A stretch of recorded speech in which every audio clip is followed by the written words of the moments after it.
Hi guys, this is Niru. இன்னைக்கு நான் உங்களுக்கு சாம்பார் எப்படி செய்யறேன்னு செய்து காட்ட போறேன். அதுக்கு முதல் நான் சாம்பார் செய்வதற்கு தேவையான சாம்பார் பவுடர் எப்படி செய்யறேன்னு செய்து காட்ட போறேன். அதை நாங்கள் வீட்டிலேயே செய்தால் நல்ல வாசனையாகவும் ஃப்ரெஷ்ஷாகவும் இருக்கும். இப்போ நாங்கள் சாம்பார் பவுடர் செய்வதற்கு என்னென்ன பொருட்கள் தேவைன்னு பார்ப்போம். இதுக்கு நான் 50 கிராம் காஞ்ச மிளகாய் எடுத்திருக்கிறேன், 50 கிராம் கோரியண்டர், 1.5 டேபிள் ஸ்பூன் கடலைப்பருப்பு, 1.5 டேபிள் ஸ்பூன் துவரம் பருப்பு, 1.5 டேபிள் ஸ்பூன் உளுத்தம் பருப்பு, 1.5 டேபிள் ஸ்பூன் அரிசி எடுத்திருக்கிறேன்.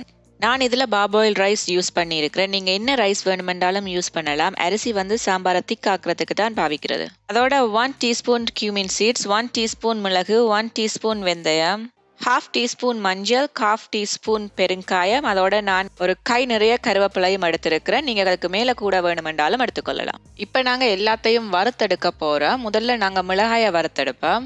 மிளகாயை நாங்கள் அப்படியே போட்டு வறுக்கிறத விட அதை ரெண்டாக வெட்டிட்டு வறுத்தோம்னு சொன்னால் அதில் இருக்கிற சீட்ஸும் வறுபடும். இது நல்ல ஒரு வாசனையை சாம்பாருக்கு தரும். இப்படி நான் ஒரு 3 to 5 minutes இதை வறுத்தெடுக்கிறேன். அடுப்பை மீடியத்துக்கும் லோக்கும் இடையில வச்சு நீங்கள் இதை செய்யுங்க. இப்போ பார்த்தீங்கன்னு சொன்னால் மிளகாய் வறுபட்டு முடிச்சுது. இதை நாங்கள் தனியாக இறக்கி அப்படியே எடுத்து வைப்போம். அடுத்ததான் நான் மல்லியையும் மிளகையும் சேர்த்து வறுக்க போகிறேன். மல்லி கோல்டன் ப்ரௌன் கலருக்கு வரும் வரைக்கும் நீங்கள் நல்லா வறுத்தடுங்க.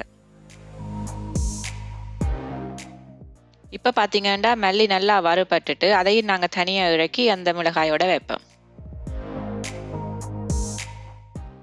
அடுத்ததாக உளுத்தம் பருப்பு, துவரம் பருப்பு, கடலைப்பருப்பு, அரிசி எல்லாத்தையும் சேர்த்து நான் ஒன்றாக வறுத்தெடுக்க போகிறேன். இப்போ இது எல்லாம் லைட் ப்ரௌன் கலர் ஆகும் வரைக்கும் நாங்கள் வறுத்துட்டு அதையும் இறக்கி அதோட சேர்த்து வைப்போம்.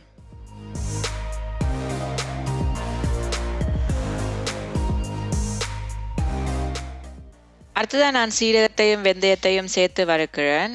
இது நல்லா வறுபட்டா பிறகு அதோட இறக்கி வைப்பேன். கடைசியாக நான் எடுத்து வச்சிருக்கிற கருவேப்பிலையை வறுத்தெடுக்க போகிறேன். கருவேப்பிலை சாம்பாருக்கு நல்ல வாசனையையும் சுவையையும் தரும். உங்களுக்கு கூட கருவேப்பிலை யூஸ் பண்ணணும்னா நீங்கள் கூடவும் யூஸ் பண்ணி கொள்ளலாம். இப்போ கருவேப்பிலையும் வறுபட்டுட்டு இதையும் முறைக்கு நாங்கள் அதோட சேர்த்து வைப்போம்.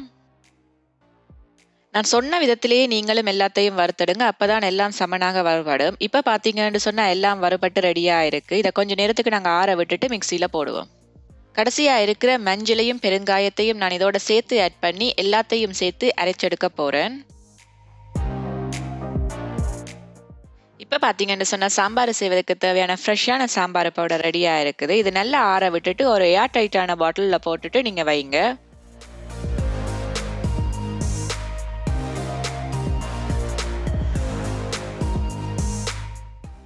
இப்படி நீங்கள் ஏர் டைட்டான பாட்டிலில் போட்டு வச்சுருந்தீங்கன்னா அட்லீஸ்ட் ஒரு 3 months வச்சு பாவிக்கலாம்.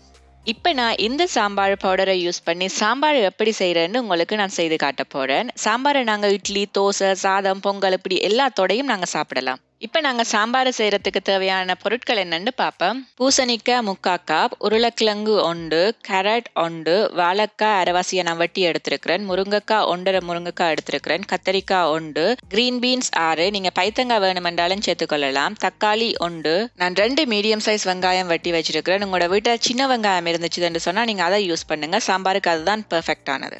இப்போ பார்த்தீங்கன்னா உங்களுக்கே தெரியும், நான் இந்த மிளகறி எல்லாத்தையும் சின்னதாக வெட்டி வச்சிருக்கிறேன். சாம்பாருக்கு வெஜிடபிள் போடுறது உங்களோட சாய்ஸ். நீங்கள் உங்களுக்கு விருப்பமான என்ன மிளகறியும் இதில் போட்டுக்கொள்ளலாம். நான் போடுற அளவு தான் நீங்களும் போடணுமென்று இல்லை, குறைச்சும் போடலாம், கூட்டியும் போடலாம். பட் இந்த மெஷர்மெண்ட்டை யூஸ் பண்ணி செய்தீங்கன்னா உங்களுக்கு அருமையான சாம்பார் கிடைக்கும்.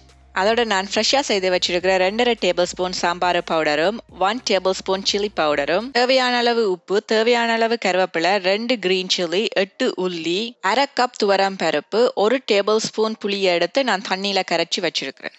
இப்போ வாங்க நாங்கள் சாம்பார் எப்படி செய்கிறதுன்னு பார்ப்போம்.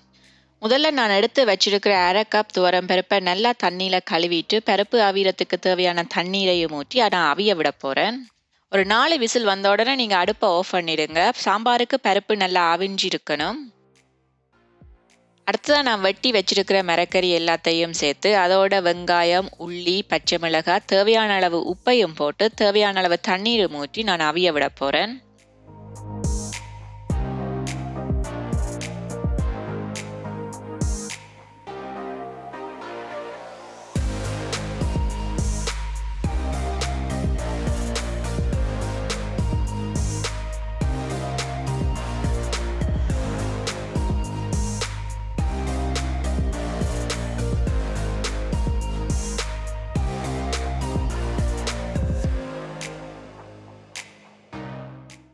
மரக்கறி அவிஞ்சு கொண்டிருக்கிற நேரத்தில் எங்களுக்கு 4 விசில் வந்து எங்களோட பருப்பும் ரெடி ஆயிருக்கு. இப்போ நாங்கள் பருப்போட அடுப்பை ஆஃப் பண்ணிட்டு ப்ரெஷர் இறங்குறதுக்காக விடுவோம்.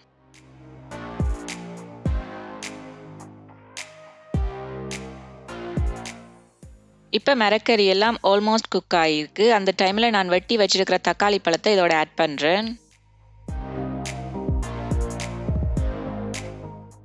அதோட நான் ஃப்ரெஷ்ஷாக செய்து வச்சிருக்கிற சாம்பார் பவுடரையும் சில்லி பவுடரையும் ஆட் பண்ணுறேன். உங்களுக்கு உரைப்பு குறைய வேணுமென்று சொன்னால் நீங்கள் சில்லி பவுடர் ஆட் பண்ணாமல் விடலாம். எங்களோட வீட்டில் எல்லாருக்கும் உரைப்பு பிடிக்குமன்றதுக்காக நான் சில்லி பவுடர் ஆட் பண்ணுறேன். அதோட நான் கரைச்சி வச்சிருக்கிற புளியையும் ஆட் பண்ணுறேன். புளியை நாங்கள் முதல்ல ஆட் பண்ணினா மரக்கறி ஒன்றும் வேகாது. அதால தான் நான் இந்த டைமில் புளியை ஆட் பண்ணுறேன். இப்போ நாங்கள் ப்ரெஷர் குக்கரில் அவிச்சு வச்சிருக்கிற பருப்பையும் இதோட ஆட் பண்ணுவோம். பருப்பு ஆட் பண்ணினா பிறகு நான் எல்லாத்தையும் சேர்த்து நல்லா மிக்ஸ் பண்ணி விடுறேன். எல்லாத்தையும் சேர்த்து மிக்ஸ் பண்ணினா பிறகு நான் கடைசியாக எடுத்து வச்சிருக்கிற கருவேப்பிலையையும் சேர்க்கிறேன். கடைசியாக நாங்கள் சேர்க்கும் போது தான் சாம்பார் நல்ல வாசனையாக இருக்கும். இப்போ நான் மூடி வச்சுட்டு ஒரு 5 மினிட்ஸுக்கு நல்லா கொதிக்க விடுறேன். இந்த நேரத்தில் நாங்கள் சாம்பாருக்கு தாளிக்கிறதுக்கு தேவையான பொருட்கள் என்னென்னு பார்ப்போம். 2 மீடியம் சைஸ் வெங்காயத்தை நல்லா சின்ன சின்னனா வெட்டி வச்சிருக்கிறேன். கடுகு 1 டீஸ்பூன், பெருஞ்சீரகம் 1 டீஸ்பூன், செத்தல் மிளகாய் எடுத்து வச்சிருக்கிறேன், கருவேப்பிலையும் எடுத்து வச்சிருக்கிறேன். பேன் ஹீட் ஆனது நான் தேங்காய் எண்ணெயை போட்டு அதை சூடாக்குறேன். எண்ணெய் சூடான முதல்ல நான் கடுகை ஆட் பண்ணி அதை வடிக்க விடுறேன். கடுகு வடித்து வந்தது நான் பெருஞ்சீரகத்தை அதோட ஆட் பண்ணுறேன். அதோட நான் வெட்டி வச்சிருக்கிற வெங்காயத்தையும் சேர்த்து மிக்ஸ் பண்ணுறேன். இப்போ நான் சின்ன சின்னனா உடைச்சி வச்சிருக்கிற செத்தல் மிளகாயம் இதோட சேர்க்கிறேன். கடைசியாக நான் எடுத்து வச்சிருக்கிற கருவேப்பிலையும் இதோட சேர்க்கிறேன்.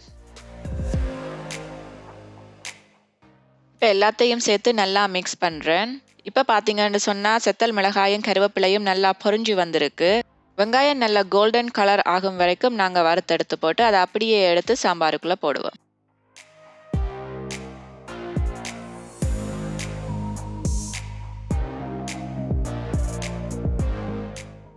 கடைசியாக நல்லா நாங்கள் இதை மிக்ஸ் பண்ணி விடுவோம்.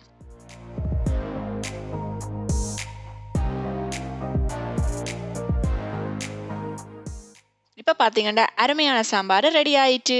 நீங்கள் சாம்பாரை இட்லி, தோசை, பொங்கல், சாதம் இப்படி எல்லாத்தோடையும் சாப்பிடலாம். தோசை, இட்லி சாப்பிடக்குள்ள நீங்கள் ஒரு சட்னியையும் செய்துட்டு சாப்பிட்டா அருமையாக இருக்கும். உங்களுக்கு இந்த சட்னியோட ரெசிபி வேணுமென்னு சொன்னால் கீழே காமெண்ட்ஸில் போடுங்க, நான் உங்களுக்காக செய்கிறேன். உங்களுக்கு இந்த வீடியோ பிடிச்சிருந்தா மறக்காம கமெண்ட் பண்ணுங்க, லைக் பண்ணுங்க, உங்களோட ஃப்ரெண்ட்ஸ் அண்ட் ஃபேமிலியோட ஷேர் பண்ணுங்க. மறக்காம சப்ஸ்கிரைப் பண்ணுங்க, கீழே இருக்கிற பெல் பட்டனை கிளிக் பண்ணுங்க. அப்பதான் நான் போடுற வீடியோ எல்லாத்தையும் நீங்க உடனுக்குடன் பார்க்கலாம். இன்னும் ஒரு அருமையான ரெசிபியுடன் உங்களை சந்திக்கும் வரை பாய் பாய்.